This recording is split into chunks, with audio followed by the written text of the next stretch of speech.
Hello అండి. Welcome back to my channel. నేను మీ హర్ష. మీరు ఎప్పుడైనా సరే ఎండు రొయ్యలతో ఇలా కర్రీ ప్రిపేర్ చేసుకొని తిన్నారా?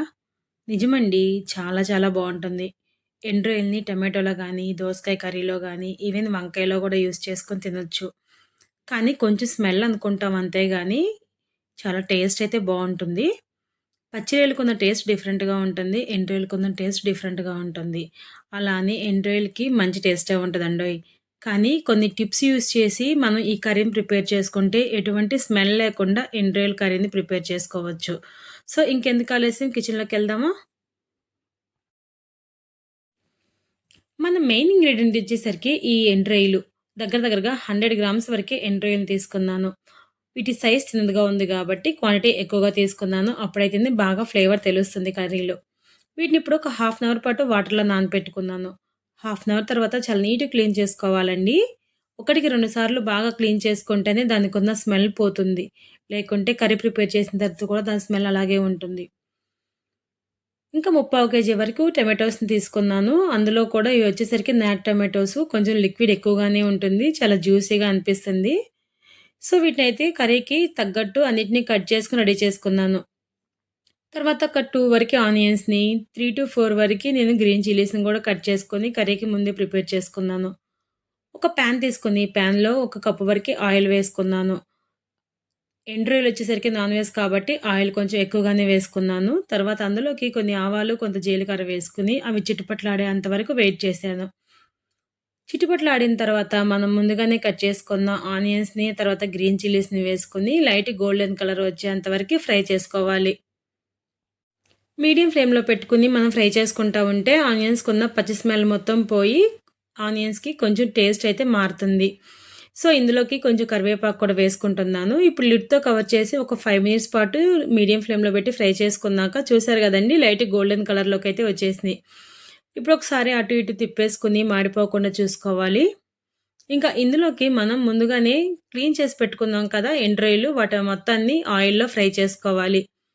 ఇవొచ్చేసరికి చిన్న సైజులో ఉన్నాయి గాబట్టి, నేను డైరెక్ట్‌గా ఇట్లా నూనెలో ఫ్రై చేసుకుంటున్నాను కర్రీతో పాటు. ఇంకా ఎండు రొయ్యలు గూడా వేసిన తర్వాత ఇంకొకసారి బాగా తిప్పుకొని, ఇంకొక 5 మినిట్స్ పాటు మీడియం ఫ్లేమ్‌లో పెట్టుకొని వీటిని మనం ఫ్రై చేసుకోవాలి. ఇలా ఆయిల్‌లో ఫ్రై చేసుకుంటేనే ఈ ఎండు రొయ్యలకున్న స్మెల్ కంప్లీట్‌గా పోయి కొంచెం టేస్ట్‌గా అనిపిస్తుంది కర్రీ తినేటప్పుడు. ఈ ఎండు రొయ్యలొచ్చేసరికి సైజ్ చిన్నదిగా ఉన్నది గాబట్టి, మరి ఎక్కువ సేపు ఫ్రై చేయగూడదు. ఎక్కువ సేపు ఫ్రై చేయడం వల్ల కంప్లీట్‌గా మాడిపోతాయి. సో, అందుకని మీడియం ఫ్లేమ్‌లో జస్ట్ 5 మినిట్స్ ఉంటే సరిపోతుంది.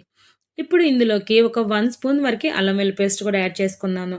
సో, వీటన్నిటిని ఇంకొక్క నిమిషం పాటు వేయించుకుంటే సరిపోతుంది. మరి ఎక్కువ సేపు వేయిస్తే మనకి ఎండు రొయ్యలు కంప్లీట్‌గా కలర్ చేంజ్ అయిపోతాయి. ఇలా వేయించేసుకున్న తర్వాత ఇంక అందులోకి మనం ముందుగానే కట్ చేసి పెట్టుకున్న టమాటోస్‌ని కూడా యాడ్ చేసుకోవాలి. టమాటోస్ వచ్చేసరికి జ్యూసీగా ఎక్కువగా అనిపిస్తున్నాయండి. సో, ఇట్లాంటప్పుడే మనకి కర్రీ టేస్ట్‌గా అనిపిస్తది.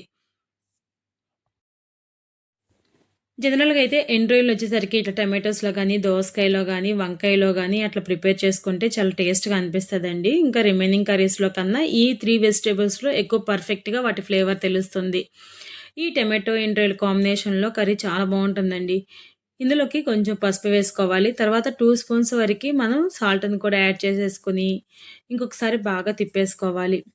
వన్స్ తిప్పేసుకున్న తర్వాత ఇప్పుడు మనం లిడ్‌తో కవర్ చేసుకొని మీడియం ఫ్లేమ్‌లో పెట్టి కుక్ చేసుకుంటా ఉంటేనే అప్పుడు టమాటోస్‌కున్న జ్యూస్ మొత్తం రిలీజ్ అయిపోయి కర్రీ బాగా మంచిగా ప్రిపేర్ అవుతుంది.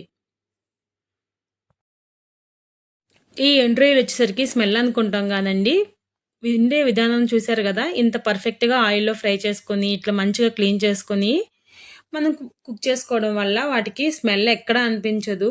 చాలా టేస్టీగా అనిపిస్తుంది. ఈ రెండిటి కాంబినేషన్‌లో ఇంకా బాగా తెలుస్తుందండి. ఆ ఎండు రొయ్యల టేస్ట్ అనేది గూడా. చూసారు కదా! వాటర్ అయితే ఎట్లా రిలీజ్ అవుతుందో వెజిటబుల్స్ నుంచి. సో, మనం ఇందులో ఎటువంటి వాటర్‌ని యాడ్ చేయవసరం లేదండి. వాటర్‌ని యాడ్ చేయడం వల్ల టేస్ట్ చాలా చేంజ్ అయిపోతుంది. సో, అందుకని అయితే ఎప్పుడు టొమాటో కర్రీ ప్రిపేర్ చేసినా గానీ వాటర్ అయితే యూజ్ చేయను మాక్సిమం. ఇంక కొన్ని సార్లు రేర్‌గా ఏమనిపిస్తదంటే డ్రై టొమాటోస్ అయిపోయినప్పుడు మనకి తెలీదనమాట. బయట బానే ఉంటుంది. లోపలైతే అసలు లిక్విడే ఉండదు. అలాంటి టైంలో ఇంక తప్పక ఎప్పుడన్నా యాడ్ చేయడమే తప్ప అస్సలు వేయమనమాట.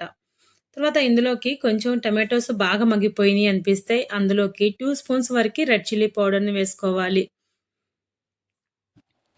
సో, కారం వేసిన తర్వాత ఇంకొకసారి బాగా తిప్పేసేసుకొని, ఇంకో 1 మినిట్ పాటు మనం కుక్ చేసుకోవాలండి. ఆ కారం స్మెల్ పోయేంత వరకు కుక్ చేసుకుంటే సరిపోతుంది. మనం వెయిట్ చేస్తున్న టమాటో, ఎండ్రాయిల్ కాంబినేషన్‌లో కర్రీ అయితే బాగా ప్రిపేర్ అయిపోతుంది. ఇంకా ఇందులోకి తరిమి పెట్టుకున్న కొత్తిమీరని కూడా ఫ్లేవర్ కోసం కొంచెం యాడ్ చేస్తున్నాను. కావాలంటే ధనియాల పొడి కూడా వేసుకోవాలండి. నేను ఇక్కడైతే 1 స్పూన్ వరకి ధనియాల పౌడర్ కూడా యాడ్ చేశాను. సేమ్ నాన్ వెజ్ కాంబినేషన్‌లోనే ప్రిపేర్ చేశాము. టేస్ట్ కూడా అలాగే ఉండాలి గాబట్టి, నేను ఈ స్పైసెస్ కూడా యాడ్ చేస్తున్నాను. చూసారు గదా! ఇదొచ్చేసరికి మనకి రైస్ గానీ, చపాతీల్లోకి చాలా చాలా బావుంటదండి. ఒక్కసారి ట్రై చేయండి. తిన్నారంటే మళ్ళీ మళ్ళీ తినాలనిపిస్తది.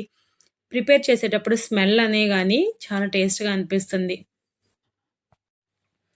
మునిపెన్నడూ మీరు ఇట్లాంటి ఎండ్ రాయల్ కాంబినేషన్‌లో కర్రీ ప్రిపేర్ చేసుకోకపోతే మాత్రం ఒక్కసారి ట్రై చేయండండి. చాలా చాలా బావుంటది. మా కోస్టల్ ఏరియాలో వాళ్ళైతే మాత్రం ఈ ఎండు రొయ్యలని, పచ్చి రొయ్యలని చాలా కాంబినేషన్‌లో ప్రిపేర్ చేసుకొని చాలా ఇష్టంగా తింటామండి. కర్రీ ప్రిపేర్ అయిపోయింది కాబట్టి టేస్ట్ చేయాలి. ఉంటామండి. ఇంకొక వీడియోలో మళ్ళీ కలుద్దాం.